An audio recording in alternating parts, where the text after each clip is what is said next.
Rank వచ్చే ముందర కూడా ఐ వాజ్ ఎక్స్పెక్టింగ్ ఏదో ఈసారి దగ్గర వరకు వెళ్తుందేమో. సో అలాగా చాలా డౌట్స్ ఉంటాయి. వాట్ అబౌట్ సినిమాలు అంటే ఏం చెప్తారు? సినిమాలు అంటే మేడం యాక్చువల్లీ ఒక దశలో రోజుకో సినిమా చూసేవాళ్ళం మేడం కాలేజ్లో. అది భాష అసలు ఏమి అవసరం లేదు, ఏదో ఒక చెకోస్లోవేకియా మూవీ, అది ఎక్కడే భాషతో సంబంధం లేకుండా చూసేసారు చూసేవాళ్ళం. Plus Korean movies, Japanese movies అన్నీ చూసేవాళ్ళము. ప్లస్ నాకు ఒక ఫ్రెండ్ ఉంటాడు Chaitanya. So we use to even right stories. సినిమాలోకి వెళ్ళిపోదామనే ఒక ఇంట్రెస్ట్ లాంటివి కూడా ఉండేదన్నమాట. అంటే తెలిసి తెలియక ఆ దశలో. బట్ మూవీస్ అంటే డైరెక్టర్ అవుదాం అనుకున్నారా, రైటర్ అవుదాం అనుకున్నారా, ఏమవుదాం అనుకున్నారా? డైరెక్టర్ ఏమండి. ఓహో, ఎందుకంటే హీరో అయ్యే ఛాన్స్ లేదు. సో డైరెక్టర్ అవ్వచ్చు. అలాగంటే మూవీస్ మీద కొంత పర్టికులర్ ఇంట్రెస్ట్ అనమాట. సో ఆ మూవీ చూసి దాని గురించి మాట్లాడుకొని అనలైజ్ చేసి ఇది ఇలా ఉంటే బాగుండేదేమో, ఈ డైరెక్టర్ ఇలా అనుకున్నాడేమో.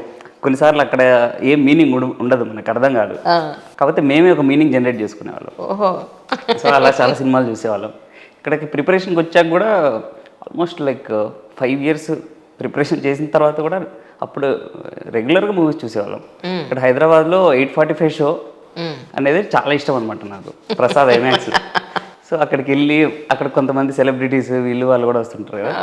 సో కొన్ని ఇయర్స్ అయితే ఫ్రెండ్స్ కోసం రివ్యూస్ రాసేవాడిని. వాళ్ళకి వెబ్సైట్స్ ఉండేవి. సో దానికోసం రివ్యూస్ రాసేవాడిని. అప్పుడు మీలాంటి వాళ్ళని అక్కడ చూసేవాళ్ళు. రైట్. మీరు మూవీస్లో క్యారెక్టర్ సేవ్ చేసినప్పుడు మీరు అక్కడ అటెండ్ అవుతుండే. అవును అవును. ఐ యూస్ టు అప్పుడు అనుకునేవారు అనమాట, మేడం ఇంటర్వ్యూస్ చేస్తుంటారు కదా, some day I can tell this అని. So nice really. మొత్తానికి ఫైనల్గా వచ్చారు మీరు. అవును మేడం. అది కదా అచీవ్మెంట్ అంటే నిజంగా. God's grace. కలగండం వేరు, దానికోసం ప్రతి అడుగు అటు వేసుకుతూ అచీవ్ చేయడం అంటే అది it's not a small thing really. A hero అంటే ఇష్టం మీకైతే? అంటే మేడం చిన్నప్పుడు చాలా విపరీతంగా హీరోస్ మీద చాలా అభిమానం ఉండేది, వాళ్ళ గురించి ఇది. కాకపోతే స్లోగా మూవీస్ చూసే కొద్దీ ఐ ఫైండ్ దట్ కంటెంట్, లేదంటే అసలు వాళ్ళు ఎవరో ఫేసెస్ కూడా తెలియని యాక్టర్స్ ఉంటారు కొరియాలో. సో వాళ్ళు కొంతమంది లైఫ్స్ని రిప్రజెంట్ చేస్తున్నారు స్క్రీన్ మీద. I felt that is more important rather ఒక పర్సనాలిటీ. లేదంటే ఎందుకంటే సినిమా అనేది స్టార్స్ కంటే పెద్దది అనేది నా అభిప్రాయం. ఎందుకంటే చాలామంది లైఫ్స్ రిప్రజెంట్ అవుతాయి, చాలా స్టోరీస్ బయటకు వస్తాయి. సో ఒక యాక్టరు లేదంటే ఇది, but there are great actors మన తెలుగు ఇండస్ట్రీలో. ఐ ఫైండ్ చిరంజీవి గారు, బాలకృష్ణ గారు, నాగార్జున, వెంకటేష్ గారు. ఆ జనరేషన్ అంటే వీఆర్ అంటే చూసి పెరిగాం కాబట్టి I have that great respect for them. At the same time I like junior NTR గారు, అల్లు అర్జున్ గారు. I find this two are very very exciting actors. అంటే చాలా వాళ్ళ కంటెంట్ చూస్తే ఐ ఫీల్ వెరీ హ్యాపీ. ఇంటర్వ్యూకి కోటది వేసుకెళ్ళారండి? అంతే మేడం. అంటే ఆ డ్రెస్ కోడ్ మేడం కంప్లీట్గా. సో అది కూడా మళ్ళీ ఒక బ్లూ అండ్ ఆర్ బ్లాక్ ఆ కోటే వేసుకెళ్ళాలి. తర్వాత అక్కడ షూస్ కూడా there only one particular shoe, Oxford shoe, అది సంథింగ్. అంటే కలర్స్ కూడా మోస్ట్లీ దే ఆర్ అంటే ఈ బ్లాక్ అండ్ బ్లూ వేసుకుంటారు. ఎవరైనా ఆర్డ్గా వేసుకొస్తే it feels like they are standing out, లేదంటే కొంచెం ఫ్లాషీగా ఉండకూడదు అనమాట, చాలా క్లాసీగానే ఉండాలి. సో ఇక్కడే అలవాటు అయిపోతుంది మనకి మాక్ ఇంటర్వ్యూస్లో. అవును, మనం కూర్చునే విధానం దగ్గర నుంచి అలవాటు అయిపోతుంది. Someone pointed out white shoe socks ఎందుకు వేసుకున్నాం అనేసి. ఏ కలర్ సాక్స్ వేయాలి మరి? అంటే అది అట్రాక్ట్ చేయకూడదు అనమాట మన eyes. Right. Some block or something like that, so that it doesn't flash to another person. మీ రిజల్ట్స్ వచ్చిన రోజున మీరు ఎక్కడున్నారు అది ఒకసారి సిచ్యువేషన్ మాతోటి. మా ఫాదర్ వస్తున్నారు మేడం రిజల్ట్స్కి హైదరాబాద్కి. ఈవెన్ బాలలత మేడం గారు కూడా అడిగారు, మీ ఫాదర్ని పిలువారు బాగుంటుంది, ఇట్ బి మెమరబుల్ అని. బట్ 2022 రిజల్ట్స్ చూసుకున్నాక అవ్వలేదు కదా. సో అప్పుడు భయపడేవాడిని అన్నమాట, రిజల్ట్ రాకపోతే వాళ్ళు డిసప్పాయింట్ అవుతారు కదా అనేసి నేను పిలవలేదు. సో నేను నా రూమ్లో నా ల్యాప్టాప్లో చూసుకోవడమే నాకు అదొక సెంటిమెంట్ అనమాట. సో అది చూసుకుంటున్నాను అనమాట. బట్ ఐ హ్యాడ్ నో అంటే అరౌండ్ 580 వస్తే, లాస్ట్ ఇయర్ 580 వచ్చినప్పుడు ఇట్ వాజ్ ఐఏఎస్ ర్యాంక్ అనమాట.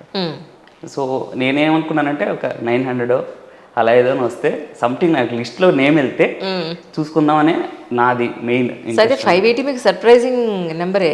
నాకు లిస్ట్లో లాస్ట్ నెంబర్ అయితే కూడా బాగుంటుంది, ఎందుకంటే ఇన్ని ఇయర్స్ మనం ప్రిపేర్ అయ్యాం కదా.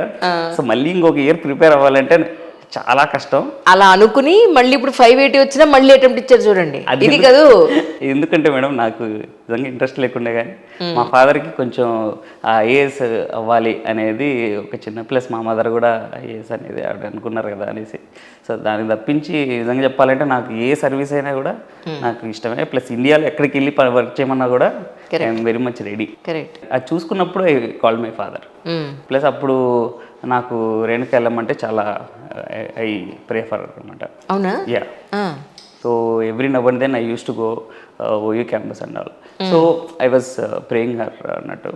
సో దట్ వెంట్ వెల్ ఆ రోజు. ఇంతకి మొక్కులేం మొక్కారు చెప్పండి? అవి చెప్పకూడదు అంటారు కదా.